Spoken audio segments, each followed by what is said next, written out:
네, 그러면 문장의 요소와 오형식에 대해서 정리해 보도록 하겠습니다. 문장이라고 하는 것은요, 완전한 뜻을 가진 단어들의 모임이라고 할 수 있습니다. 그렇지만 여러 단어들이 모여 있다고 해서 무작정 문장이라고 부를 수는 없습니다.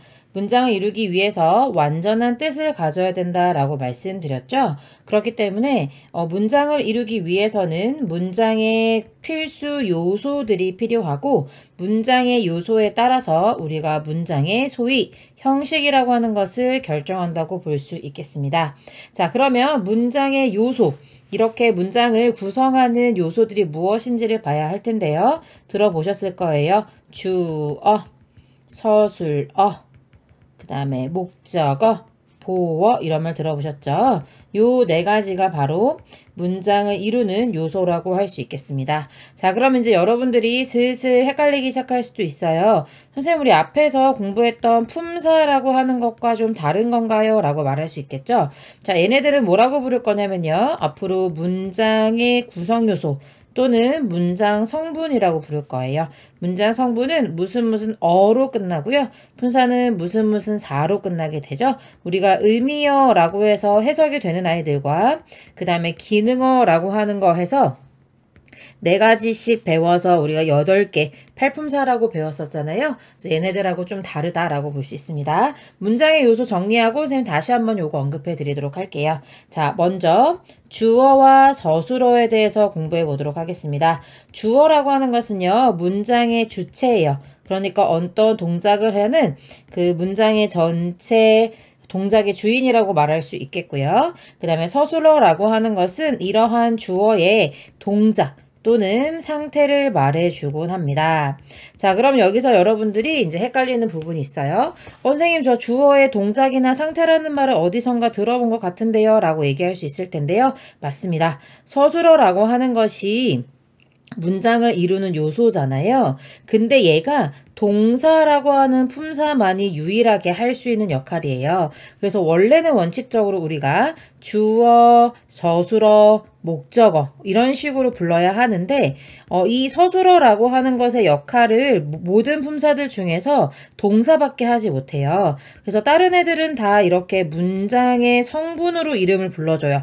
주어다, 목적어다, 보어다 이런 식으로 이름을 불러주는데 얘만 서술어라고 부르지 않고 동사라고 불러서 여러분이 여기서부터 헷갈려지는 거예요. 그래서 여러분들이 서술어라고 불러도 되고 동사라고 불러도 된다 기억해 주시면 되겠습니다.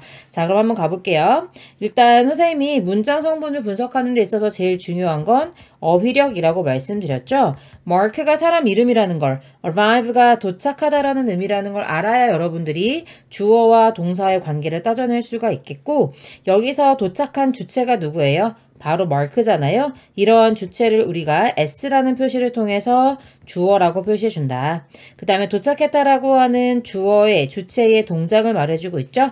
그래서 동사를 표시하기 위해서 V로, 그 다음에 동사는 종류가 1형식부터 5형식까지 있기 때문에 우리가 1V 이렇게 쓸 수 있다 이렇게 말씀드렸죠. 자, 그 다음에 구르는 노래는요 gathers nomos라고 했으면 이끼를 모으는 이끼, 노모스를 모은다라는 말은 이끼를 모으지 않는다, 이끼가 끼지 않는다 이런 의미죠. 그래서 여기서는 롤링스톤이라고 하는 것이 이 동작을 하는 주체, 주어라고 해서 s라고 표시한 거고요. 그 다음에 동작을 말해주는 gathers가 동사잖아요. 그러니까 이 문장 속에서는 서술어 역할을 한다라고 보시면 됩니다. 자, 그 다음에 두 번째 거 보겠습니다. 보어인데요. 보어라고 하는 것은 주어를 보충 설명해 준다 또는 목적어를 보충 설명해 준다 라고 해서 보어라고 합니다. 그래서 보어라는 말에서 보충 설명이라는 단어가 기억나면 좋을 것 같죠. 각각 주어를 보충 설명해주면 주격 보어라고 부르고요. 그 다음에 목적어를 보충 설명해주면 목적격 보어라고 부릅니다. 근데 너무 한국말로 쓰기도 길죠. 그래서 주어는 S죠. 그 다음에 보어는 우리가 C라고 써요. 그래서 주격 보어는 SC, 목적격 보어는 OC라고 쓰도록 하겠습니다. 자, 여기 보면은요, 우리가요, 바로 뭐예요? twin brothers, 쌍둥이 형제잖아요. 그러면 우리가 누구인지를 설명해주고 있죠. 이럴 때 얘를 SC라고 부르는 거예요. 그러면 동사를 자연스럽게 이형식 동사다라고 정리할 수 있겠고요. 그 다음에 Paul이라고 하는 주체가요. 이름을 붙였네요. 근데 누가 킹이에요? 네, 캣이 킹이에요. 이런 생각 드세요? 그래서 목적어와 목적격 보어 관계에 있어서 네임을 오형식이다 라고 부를 수 있다는 거죠. 그럼 여기서는 우리가 twin brothers이게 되는 거고요. 그 다음에 그 고양이가 킹이라는 이름을 가지게 되는 거죠. 이런 식으로 주어나 목적어를 보충 설명해주는 역할이다 라고 생각하시면 되겠습니다. 그 다음에 세 번째 목적어가 나오는데요. 목적어는 동사, 그러니까 동사라고 하는 건 어떤 동작이나 상태를 말해준다고 했죠. 그것의 대상이라고 생각할 수 있습니다. 그런데 대상이라고 하는 것에도 두 가지 종류가 있어요. 하나는 직접 목적어라는 게 있습니다. 왜 직접 목적어라고 부르냐면요. 얘를 을을이라고 해석할 거기 때문이에요. 그 다음에 간접 목적어라는 개념이 있습니다. 얘는요. 누구누구에게라고 보통 번역이 되기 때문에 부르는데요. 목적어를 우리가 오라고 쓸 거거든요. 그래서 직접 목적어는 direct object, 그 다음에 간접 목적어는 indirect object라고 표현한다라고 하는 거 기억해 주시면 되겠습니다. 자, 여기 보시면요. 나를 좋아한다 라고 해서 을을이라고 해석되면 쌤이 직접 목적어라고 불렀죠? 그럼 오라고 쓰면 돼요. 근데 do라고 굳이 쓰지 않아도 돼요. 왜냐면 io가 있을 때는 구별할 필요가 있겠지만 do 하나만 있을 때는 그냥 오라고 쓰기도 한다. 그래서 삼형식 동사의 주어는 henry구나 이렇게 생각할 수 있겠고요. 그다음에 여기서 나를 사주신 게 아니고요. 나에게 자전거를 사주신 것 같죠? 이럴 때 에게를 io라고, 그 다음에 바이크를 do라고 부르게 되죠. 그래서 boat라고 하는 삼형식 동사가 나온다. 자, 마지막 네 번째입니다. 자, 여기 중요한 포인트예요. 자, 보어라고 하는 개념이 아까 전에 주어를 보충 설명해 준다라고 했죠. 그래서 보어는 주어를 설명해 주니까 주어와 같은 사람이나 사물을 나타내는 경우가 좀 많아요. 그런데 목적어 같은 경우는요. 서술어, 그러니까 우리가 소위 동사라고 부른다고 했죠. 동사의 대상이 되기 때문에 동사의 대상이 되기 때문에 절대로 주어와 같지 않다라는 겁니다. 자, 여기 한번 볼게요. 자, 우리가 재밌는 게 뭐냐면요. 보어라고 하는 것도 명사라는 품사가 하는 역할이고요. 그 다음에 목적어라고 하는 것도 명사가 하는 역할이라고 할 수 있어요. 그래서 여기 보시면 여러분이 teacher이라고 하는 명사가 나와 있고 science라고 하는 명사가 나와 있잖아요. 그러면은 여러분들이 생각하시는 거예요. 이 두 개가 같은 걸 말하는 건지 다른 걸 말하는 건지를 판단해 보시는 거죠. 자, 그럼 여기 볼게요. 우리 아빠가 선생님이에요? 네, 그렇습니다. 그런 경우에는 주어를 보충 설명해 준다라고 설명해서 여기가 이형식이다라고 말할 수 있는데요. 아빠가 과학이에요? 그렇지 않잖아요. 그러면 이때는 주격보어라고 부르는 것이 아니라 과학이라고 하는 것은 을을이라고 해석이 되면서 어떤 사물의 동작의 대상이 되잖아요. 가르친다라고 하는 행위의 대상이 되어주죠. 그럴 때는 목적어라고 부른다는 겁니다. 그래서 똑같이 명사가 나왔어도, 왜냐면 보어, 목적어 모두가 명사니까요. 나왔어도 완전히 다를 수 있다라고 생각하시면 되겠습니다. 자, 그럼 선생님이 여러분이 헷갈려 할 만한 것도 다시 한번 설명해 드릴게요. 자, 우리가 지금 문장 성분이라고 하는 말, 문장 요소라고도 부를 수 있는데요. 그 말하고 지금 그 다음에 8개의 품사가 지금 혼란스러울 수 있는데요. 이렇게 생각하시면 돼요. 예를 들어 여러분이 선생님 이름은 한아름이거든요. 한아름이라고 하는 사람의 본질은 바뀌지 않죠. 선생님은 그냥 원래 한아름이라는 본질이에요. 그런데 선생님이 남편한테는 아내일 수 있고요. 그 다음에 선생님의 친구들한테는 좋은 친구일 수도 있고, 그 다음에 엄마 아빠한테는 딸이고요. 선생님의 여동생한테는 언니일 수 있고요. 여러분한테는 또 선생님이고 이렇잖아요. 자, 바로 사람은 바뀌지 않지만 어디에 가느냐에 따라서 이렇게 역할이 달라지죠. 그래서 요 한아름에 해당하는 것은 바로 품사라고 할 수 있어요.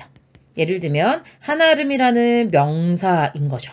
그런데 이게 어떤 환경에 가느냐에 따라서 역할을 다르게 하잖아요. 예를 들면 뭐 집에서는 아내라는 역할, 이게 되는 거죠. 이런 역할들이 바로 뭐냐면 문장 성분이 되는 거예요.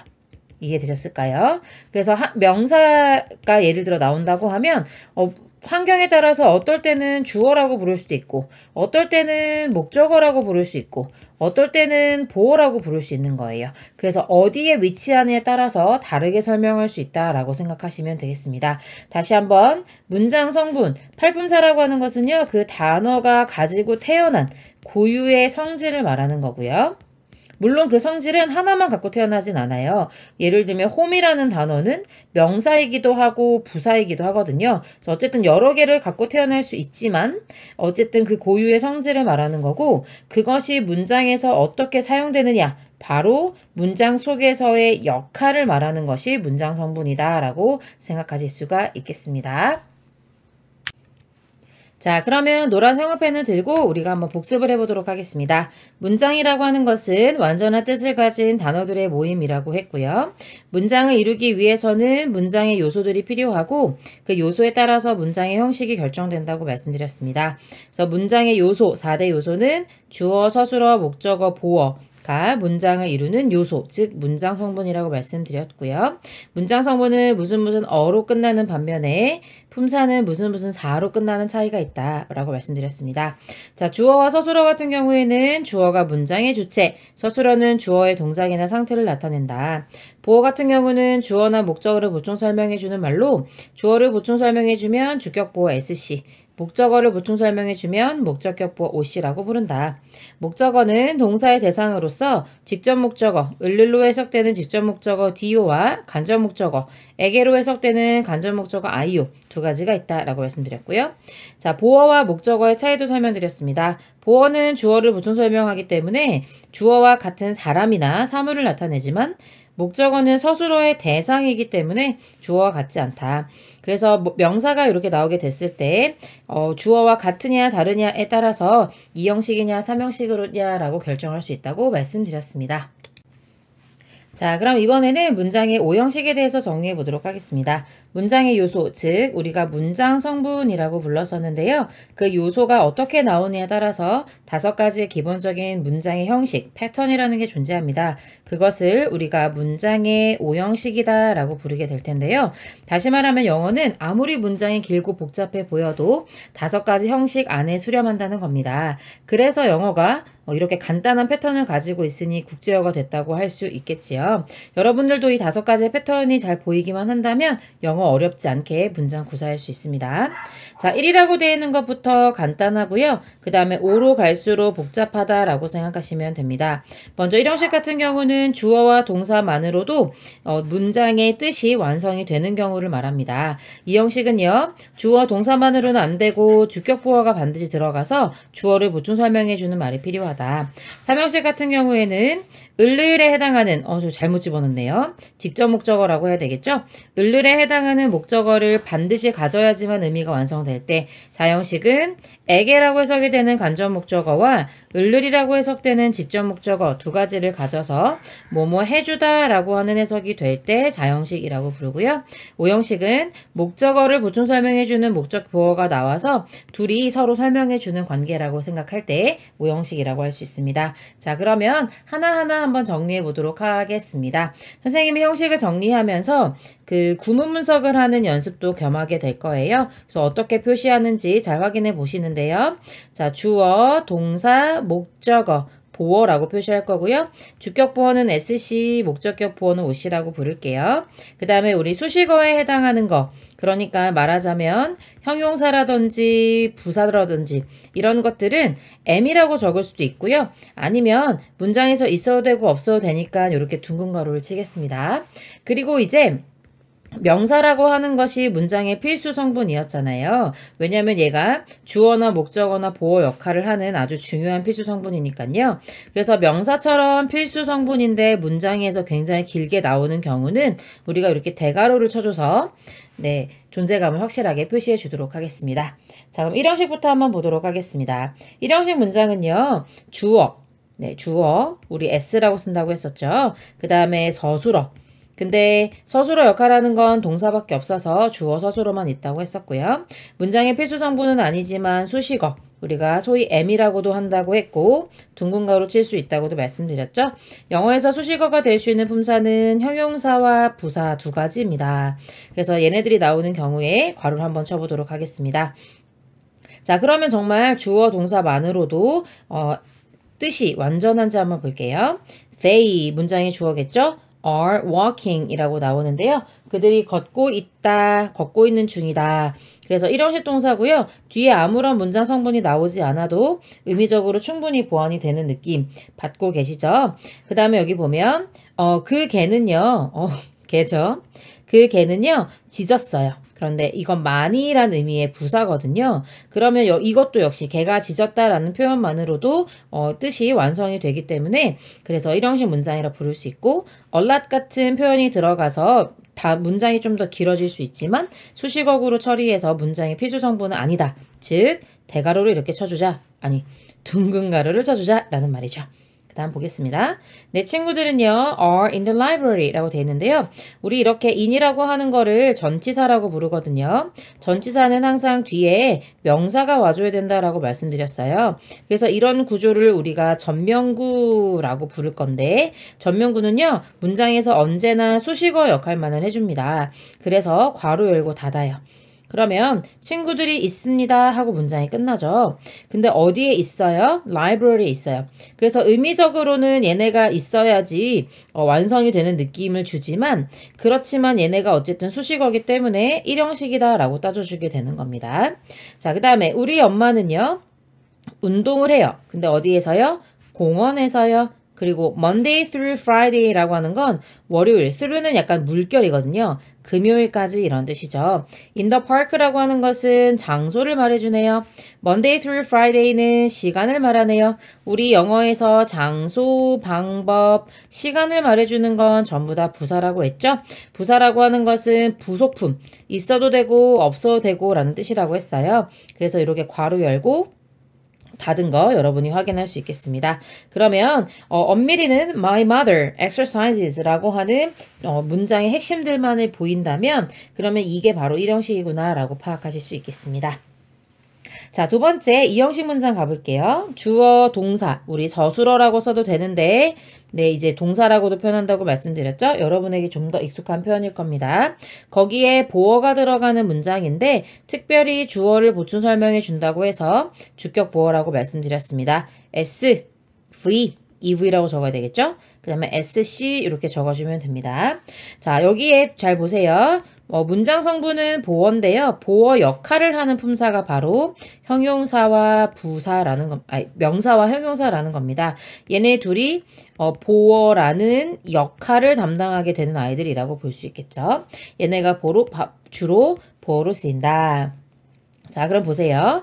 그들은요, 유지했어요. 근데 누가 조용한 거예요? 네, 바로 그들이 조용한 거죠. 그러면 그들의 상태를 설명해 주는 형용사가 와서 영어에서 상태는 전부 다 형용사가 설명해 주는 거거든요. 그래서 그들의 상태 설명하니까 이럴 때 이 형식이라고 부르는 거고요. 그 다음에 the CEO of the company, 그 회사의 CEO는 누가 된 거예요? 네, 그녀가 된 거란 생각이 들죠? 그럴 때 became, 뭐뭐가 되다라는 뜻인데 이 형식 동사로 처리해 주시면 되겠고 전명구이면서 시간을 나타내 주죠. 그래서 괄호 열고 닫아서 없다고 보시면 되겠습니다. 그래서 그녀가 바로 그 회사의 CEO라는 걸 알 수 있겠죠? 그래서 보충 설명해 주는 말이기 때문에 이렇게 명사가 오게 되면 동격을 나타내서 주어와 동일한 인물이라는 걸 말해주는 거고요. 형용사가 오면 상태를 나타낸다까지 기억해 주시면 되겠습니다. 자, 이번에는 삼형식 한번 가보도록 할게요. 삼형식 같은 경우에는 주어, 동사, 그 다음에 목적어가 나오는 구조입니다. 그래서 S, 3V, O 이렇게 적어보도록 하겠습니다. 목적어 같은 경우에는요. 목적어 될 수 있는 품사는 명사밖에 없어요. 그런데 우리 명사도 좀 세밀하게 들여다보면 명사 구도 존재하고 그 다음에 명사절도 존재하잖아요. 그래서 모두가 다 가능하다. 명사구라고 하는 것은 여러분이 이제 투부정사나 동명사 파트를 공부하게 되면 알게 되고요. 명사절 같은 경우에는 접속사 파트를 공부해야지만 좀 파악하기가 좋을 텐데요. 일단 이런 게 종류가 있구나 라고 생각하시면 되겠고요. 일단 보면요. 나는요, 만났어요. 근데 누구를 만났는지 반드시 밝혀줘야 될 것 같지 않아요? 그래서 Nick이라고 하는 명사가 나와서 Nick을 만났다. 삼형식 동사죠. 을을이라고 해석이 되면 네, 바로 여러분들이 삼형식 동사로 갈 수 있겠고요. 그 다음에 in the library, 장소를 나타내는 부사구라서 괄호 열고 닫았고요. yesterday, 시간을 나타내는 표현이라서 또 괄호 열고 닫으면 그럼 사실은 얘네 없다고 봐도 되는 거잖아요. 문장의 필수 성분이 아니니까. 그래서 삼형식으로 정리할 수 있겠습니다.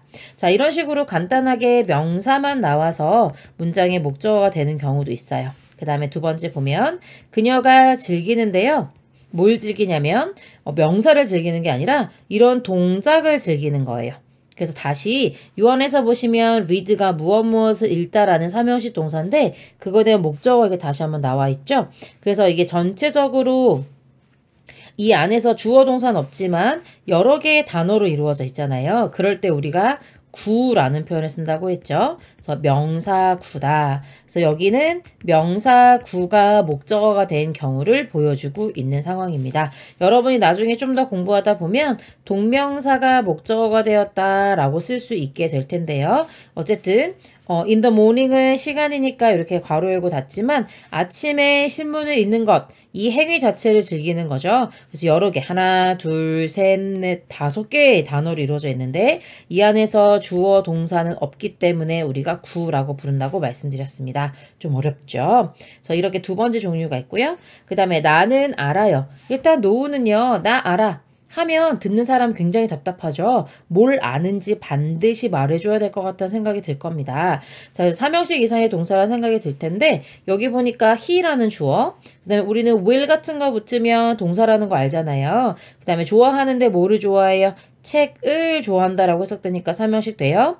전면구니까 날라가면요. 그러면 여기 지금 주어 동사가 들어와 있는데 앞에 이미 주어 동사가 있죠. 이럴 때 뭐라고 부르는 거냐면 이 that이라고 하는 접속사가 있어요. 이 접속사가 no라는 삼형식 동사에 대한 목적어절을 이끌어주고 있다라고 할 수 있죠. 그러면 목적어절은 삼형식일 때는 필수 성분이잖아요. 그러니까 선생님이 이렇게 대가로 치는 거 이해되실까요? 그 다음에 이렇게 안에 명사절이니 목적어절이니까 명사잖아요. 근데 이 안에 주어 동사가 들어가 있죠. 그래서 명사절이라고 불러주는 겁니다. 그래서 명사절이 목적어로 쓰였다라고 생각할 수 있는 경우가 되겠죠. 자, 그 다음에 사형식 한번 가볼게요. 자, 사형식 문장 같은 경우는 주어 동사, 그 다음에 간접 목적어, 영어로는 indirect object, indirect object라고 합니다. 그 다음에 직접 목적어, 직접 목적어는 direct object, 그러니까 do라고 쓰게 될 거예요. 자, direct object 이렇게 될 텐데요.